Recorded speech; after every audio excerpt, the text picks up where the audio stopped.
और इसके लिए आप लोगों का सबसे पहला काम ये होता है कि आप लोग ऐसा इलेक्ट्रोलाइट या ऐसा सॉल्यूशन बनाते हो सल्यूट का, जो इलेक्ट्रिसिटी को, जिसमें से इलेक्ट्रिसिटी जो है आसानी से फ्लो कर सके।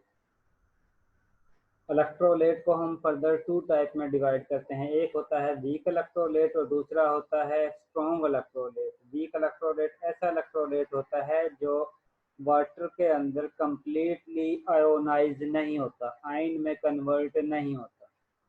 और स्ट्रॉन्ग इलेक्ट्रोलाइट ऐसा इलेक्ट्रोलाइट होता है जिसको अगर हम वाटर में डिजॉल्व करते हैं तो वो फौरन से अपने आयंस में डिजॉल्व हो जाता है। ऐसा इलेक्ट्रोलाइट जो वाटर में कम्प्लीटली आयोनाइज हो जाए उसको हम स्ट्रॉन्ग इलेक्ट्रोलाइट कहते हैं, और जो वाटर में कम्प्लीटली आयोनाइज नहीं होता, अपने कंपोनेंट में डिजॉल्व नहीं होता, उनको हम वीक इलेक्ट्रोलाइट कहते हैं। और आप लोग जब भी सॉल्यूशन बनाते हो उसके बाद आप लोग उसमें कंडक्टोमीटर, आप लोगों के पास डिवाइस होता है जो आप लोगों को मेजर करके देता है कि आप लोगों का जो सॉल्यूशन है उसमें से करंट फ्लो कर रहा है या नहीं कर रहा, और उसकी वैल्यू क्या है। कंडक्टोमीटर के जरिए आप लोग किसी भी सॉल्यूशन की कंडक्टिविटी मेजर कर सकते हो। और ऐसा सॉल्यूशन जिसमें आप लोग इलेक्ट्रोलाइट जो ऐड करते हो, जो इलेक्ट्रोड ऐड करते हो, जिस पर एक पर प्लस चार्ज होता है एक पर माइनस चार्ज होता है, उनके दरमियान डिस्टेंस अगर 1 सेंटीमीटर हो और आप लोगों का इलेक्ट्रोड का क्रॉस सेक्शनल एरिया 1 हो, तो उस कंडीशन में जो आप लोगों के पास कंडक्टेंस मेजरमेंट होगी उसको हम उस सॉल्यूशन की स्पेसिफिक कंडक्टेंस कहते हैं। अगर क्रॉस सेक्शनल एरिया या लेंथ, इलेक्ट्रोड के दरमियान लेंथ जो है वो 1 से कम या ज़्यादा होती है तो उस कंडीशन में उससे जस्ट आप लोग कंडक्टेंस कहते हैं। लेकिन अगर इलेक्ट्रोड के दरमियान डिस्टेंस 1 सेंटीमीटर हो और इलेक्ट्रोड का क्रॉस सेक्शनल एरिया जो है वो 1 सेंटीमीटर क्यूब हो, तो उस कंडीशन में जो आप लोगों के पास कंडक्टेंस हासिल होती है उसको हम स्पेसिफिक कंडक्टेंस कहते हैं।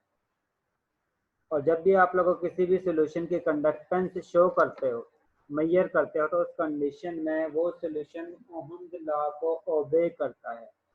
ओहम्स लॉ के मुताबिक किसी भी सॉल्यूशन की रेजिस्टेंस जो है वो उस सॉल्यूशन की जो लेंथ है, टोटल इलेक्ट्रोड के दरमियान जो लेंथ है या सॉल्यूशन के जो मैक्सिमम लेंथ है उसके डायरेक्टली प्रोपोर्शनल होती है कि लेंथ जितनी ज़्यादा होगी इलेक्ट्रो सॉल्यूशन की या मीडियम की जिसमें से आप लोग करंट फ्लो करवा रहे हो, अगर उसकी लेंथ ज़्यादा होगी तो उस कंडीशन में उसकी रेजिस्टिविटी भी ज़्यादा होगी, और अगर उसकी लेंथ कम होगी तो उस कंडीशन में उसकी रेजिस्टेंस जो है वो भी कम होगी।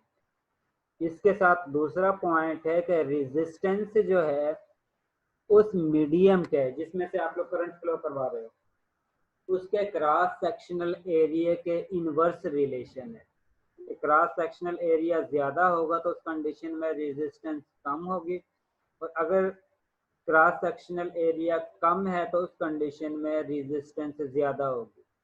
ये आप लोगों को ओहम्स लॉ कहता है कि इसके मुताबिक जिस वक्त आप लोग लेंथ को इंक्रीज करते हो किसी भी इलेक्ट्रोलाइट की जिसमें से आप लोग करंट फ्लो करवा रहे हो, तो उस कंडीशन में उसकी रेजिस्टेंस लेंथ के डायरेक्टली प्रोपोर्शनल होती है। अगर लेंथ ज़्यादा होगी तो उस कंडीशन में रेजिस्टेंस भी ज़्यादा होगी, और अगर लेंथ कम होगी तो उस कंडीशन में उसकी रेजिस्टेंस भी कम होगी। इसके साथ तो दूसरा पॉइंट है कि क्रॉस सेक्शनल एरिया, अगर क्रॉस सेक्शनल एरिया ज़्यादा है तो उस कंडीशन में रेजिस्टेंस कम होगी, और जिस वक्त क्रॉस सेक्शनल एरिया कम है उस कंडीशन में रेजिस्टेंस ज़्यादा होगी। रेजिस्टेंस का लेंथ के साथ डायरेक्ट रिलेशन है और क्रॉस सेक्शनल एरिया के इनवर्स रिलेशन। और जिस वक्त आप लोग इसे डायरेक्टली प्रोपोर्शनल के साइन को ख़त्म करते हो तो आप लोग इसके साथ कोई भी कांस्टेंट यूज़ करते हो, और यहाँ पर जो आप लोग कांस्टेंट यूज़ करते हो जिसकी वजह से आप लोग डायरेक्टली प्रोपोर्शनल के साइन को ख़त्म करते हो, वो आप लोगों के पास है रेजिस्टिविटी, या इसको हम स्पेसिफिक रेजिस्टेंस भी कहते हैं। अगर आप लोगों के पास लेंथ जो है वो 1 मीटर हो और cross sectional area 1 centimetre cube हो, तो उस कंडीशन में रेजिस्टेंस जो है वो स्पेसिफिक रेजिस्टेंस या रेजिस्टिविटी के इक्वल होती है। और आप लोगों ने सुना है कि अगर आप लोग इस इक्वेशन को रीअरेंज करते हो तो उस कंडीशन में आप लोगों के पास ये इक्वेशन बनती है कि resistivity rho is equal to R into A divided by L. इसका मतलब है कि स्पेसिफिक रेजिस्टेंस किसी भी मीडियम या सोर्स की स्पेसिफिक रेजिस्टेंस जो है वो क्रॉस सेक्शनल एरिया के डायरेक्टली प्रोपोर्शनल है और उसकी लेंथ के इनवर्स रिलेशन है। अगर उसका क्रॉस सेक्शनल ज़्यादा होगा तो उस कंडीशन में उसकी स्पेसिफिक रेजिस्टेंस जो है वो भी ज़्यादा होगी, और अगर क्रॉस सेक्शनल एरिया कम है तो उस कंडीशन में स्पेसिफिक रेजिस्टेंस भी कम होगी। इसके साथ अगर आप उस सोर्स या मीडियम का लेंथ जो है वो कम है तो उस कंडीशन में उसकी स्पेसिफिक रेजिस्टेंस ज़्यादा होगी, और अगर उसकी लेंथ ज़्यादा है तो उस कंडीशन में उसकी स्पेसिफिक रेजिस्टेंस कम होगी, क्योंकि रेजिस्टेंस का स्पेसिफिक रेजिस्टेंस और लेंथ का इनवर्स रिलेशन। इसके इनवर्स आप लोग ये पढ़ते हो, स्पेसिफिक कंडक्टेंस जो है वो स्पेसिफिक रेजिस्टेंस का इनवर्स है।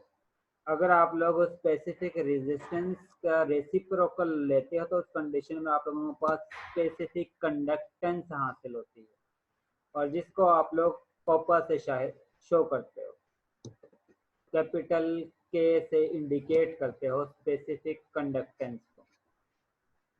और आज का जो एक्सपेरिमेंट है इसमें आप लोगों ने डिफरेंट सोल्यूशन या पोटाशियम क्लोराइड का सोल्यूशन बनाता है, और वो भी डिफरेंट मोलर का। एक में आप लोगों ने 0.1 मोलर का सोल्यूशन बनाना है और दूसरे में आप लोगों ने 0.01 मोलर का सोल्यूशन बनाना है। उसके बाद आप लोगों के पास डिवाइस होगा कंडक्टर, या जिसके जरिए आप लोग कंडक्टेंस किसी भी सोल्यूशन की कंडक्टेंस मेजर कर सकते हो। उस कंडक्टेंस की वैल्यू को आप लोग यहाँ पर पुट करते हो। पुट करने के बाद अगर आप लोग 1 से कंडक्टेंस को डिवाइड करते हो तो उस कंडीशन में आप लोगों के पास स्पेसिफिक रेजिस्टेंस या रेजिस्टिविटी जो है वो हासिल होती है। और स्पेसिफिक कंडक्टेंस हर सॉल्यूशन की, हर जो आप लोगों के पास डिवाइस है जिसको आप लोग यूज कर रहे हो उसकी डिफरेंट होती है। या आप लोगों के पास जो मीडियम है जिसमें आप लोग कंडक्टेंस मेजर कर रहे हो, हर सॉल्यूशन की स्पेसिफिक कंडक्टेंस डिफरेंट होती है, क्योंकि हर सॉल्यूशन के इलेक्ट्रोलाइट जो आयन में कन्वर्ट होते हैं, जिनकी वजह से चार्जेस अपोजिट डायरेक्शन में मूव होते हैं, जिसकी वजह से आप लोगों के पास कंडक्टिविटी मेजरमेंट या मेजर कर सकते हो, हर इलेक्ट्रोलाइट की डिफरेंट होती है। इसी वजह से आप लोगों के पास, जिस तरह यहाँ पर आप लोगों के पास पोटाशियम क्लोराइड का सोल्यूशन है और वो भी डिफरेंट मोलर का है, और इसमें जो आप लोग इलेक्ट्रोलाइट यूज कर रहे हो उसकी स्पेसिफिक कंडक्टेंस जो है वो 1.2860 है। जिस वक्त आप लोगों ने सोल्यूशन 0.01 मोलर यूज किया है, और जिस वक्त आप लोग 0.1 यूज करते हैं तो उस कंडीशन में इसकी स्पेसिफिक कंडक्टेंस जो है वो 0.14114 है। और ये वैल्यू जब भी आप लोगों के पास इस तरह का न्यूमेरिकल आता है या प्रैक्टिकल आता है तो उस कंडीशन में ये स्पेसिफिक कंडक्टेंस आप लोगों को गिवन होगी। इसके बाद आप लोगों ने सेल कांस्टेंट की वैल्यू निकालनी है, और सेल कांस्टेंट जो है वो इनवर्स रिलेशन है। सेल कांस्टेंट जो है वो स्पेसिफिक कंडक्टेंस को अगर रेजिस्टेंस से मल्टीप्लाई करते हैं तो उस कंडीशन में भी हासिल कर सकते हो, या सेल कांस्टेंट को आप लोग स्पेसिफिक कंडक्टेंस को डिवाइड करते हो ऑब्जर्व्ड कंडक्टेंस से, तो उस कंडीशन में भी आप लोग सेल कांस्टेंट कैलकुलेट कर सकते हो। आप लोगों के पास स्पेसिफिक कंडक्टेंस गिवन है, ऑब्जर्व्ड कंडक्टेंस आप लोगों के पास डिवाइस के जरिए हासिल होती है। अगर आप लोग इसकी वैल्यू को इस वैल्यू से डिवाइड करते हो तो उस कंडीशन में आप लोगों के पास सेल कांस्टेंट की वैल्यू हासिल होती है। वो वैल्यू आप लोगों ने यहाँ पर पुट करनी होती है। इसमें आप लोगों ने 3 दफ़ा रीडिंग, इसी सोल्यूशन की 3 मरतबा रीडिंग लेनी है। उसके बाद उसका आप लोगों ने रेसिप्रोकल लोगे तो आप लोगों के पास रेजिस्टेंस आ जाएगी। अगर स्पेसिफिक कंडक्टेंस तीनों में यही होगी।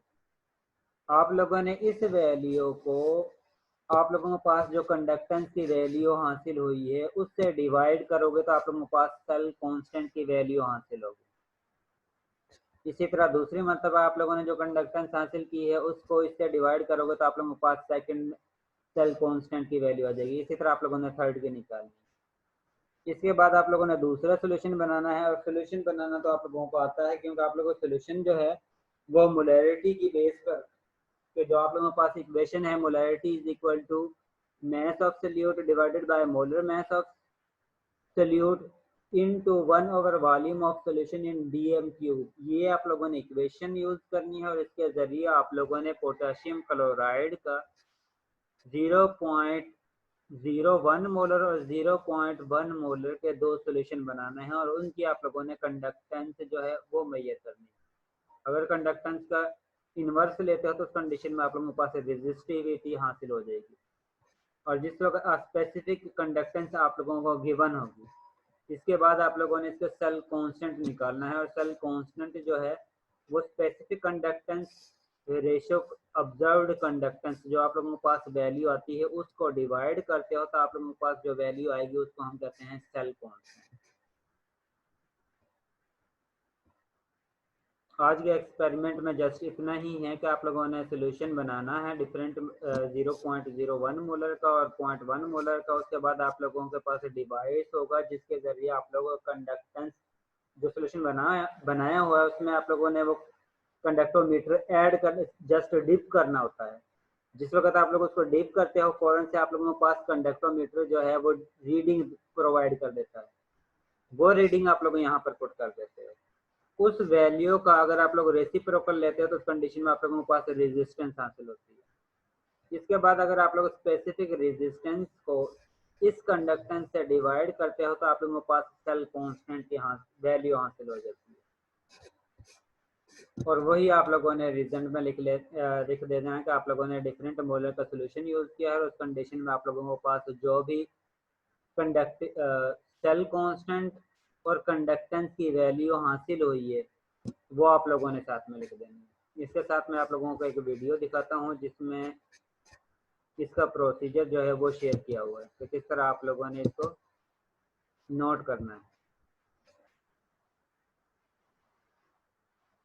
एक्सपेरिमेंट बड़ा आसान है। इसमें जस्ट आप लोगों ने दो सोल्यूशन बनाने हैं पोटेशियम क्लोराइड के। एक में 0.01 मोलर का सोल्यूशन बनाना है और दूसरे बीकर में आप लोगों ने 0.1 मोलर का सोल्यूशन बनाना है।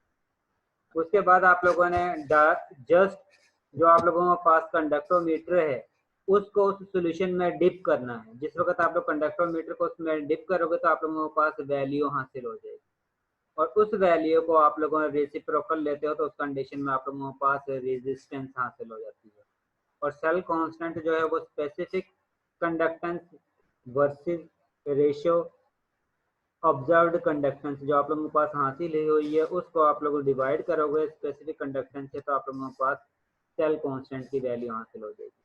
ये आप लोगों के सामने डिवाइस है जो आप लोगों कंडक्टोमीटर के लिए इस्तेमाल करते हो जिसके जरिए आप लोगों के पास वैल्यू हासिल होती है। इसमें आप लोग जस्ट आप लोग एक बीकर में सोल्यूशन बनाते हो और ये आप लोगों के पास कंडक्टोमीटर का डिवाइस है जिसको आप लोग डिप करते हो और इसकी स्पेसिफिक कंडक्टेंस की वैल्यू हर डिवाइस की अलग से लिखी होती है। जिस तरह इसकी स्पेसिफिक कंडक्टेंस जो है वो इसके ऊपर लिखी हुई है। इसकी कंडक्टेंस जो है वो 0.960 है।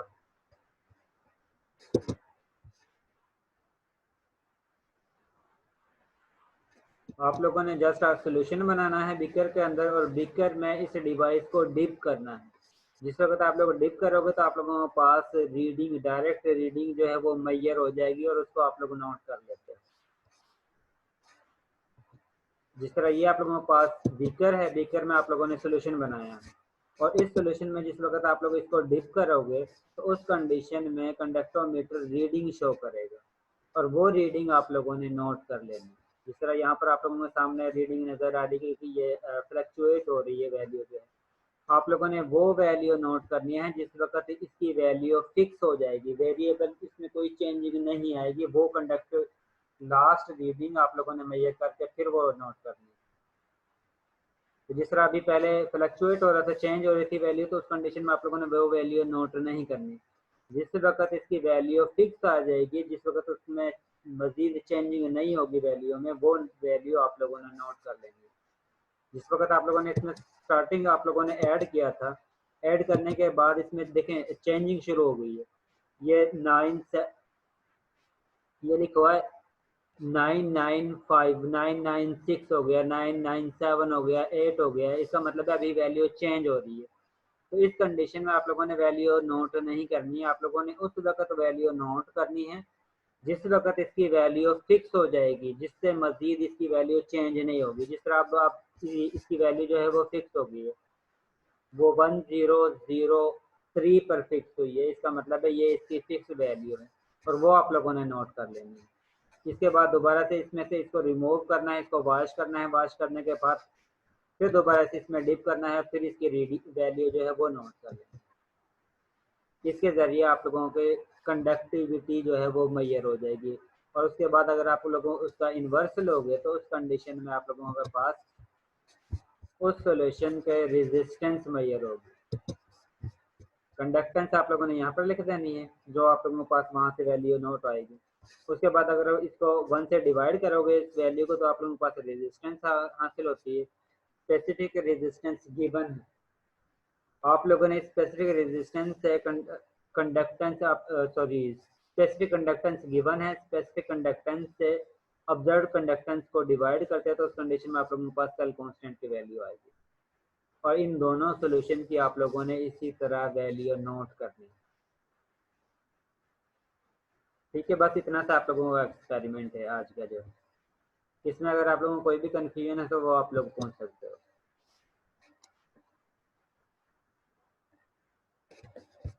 जी, कोई कंफ्यूजन नहीं है। के अंदर आयंस की क्वांटिटी जो है वो डिफरेंट हो रही है, और आप लोगों के पास यहाँ पर कंडक्टेंस जो मैयर होती है वो आयंस की बेस पर होती है, कि जितने ज़्यादा आयंस मौजूद होंगे इसका मतलब है उनकी मूवमेंट भी उतनी ही ज़्यादा होगी, और जितनी ज़्यादा आयंस की मूवमेंट होगी उतनी ही आप लोगों के पास कंडक्टेंस ज़्यादा हासिल होगी। इसका मतलब है कि जिस वक्त आप तो लोग सर जी सर जी इस नासिर टेबल में इसने हमें पहली वैल्यू तो खुद दी हुई है स्पेसिफिक कंडक्टेंस की, तो बाकी जो दो वैल्यूज हैं वो हम कैसे मतलब कैलकुलेट करेंगे? पहली वैल्यू तो उसने खुद दी हुई है स्पेसिफिक कंडक्टेंस की। वो दूसरी भी वही होंगी, दूसरी दोनों वैल्यू भी स्पेसिफिक कंडक्टेंस की वही होंगी, क्योंकि आप लोगों के पास सॉल्यूशन वही है। जस्ट आप लोग उसमें